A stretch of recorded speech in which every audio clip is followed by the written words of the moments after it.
បាទសួស្តីនេះគឺជា processor K7 Plus អូខេអានេះនឹង K108 KX108 ដូចគ្នាបាទយើងអាចប្រើមួយណាក៏បាន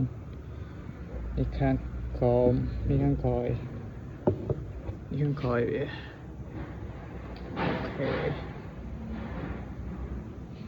នេះខ្សែ power បិទបើក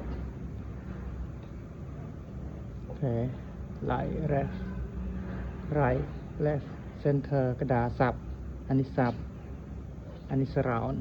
surround right surround left អានេះម៉ៃ1ម៉ៃ2អូខេខាងមុខវិញនេះ control my effect music អូខេប៉ុណ្ណឹងត្រូវការទិញបានបាទមាន stock ស្រាប់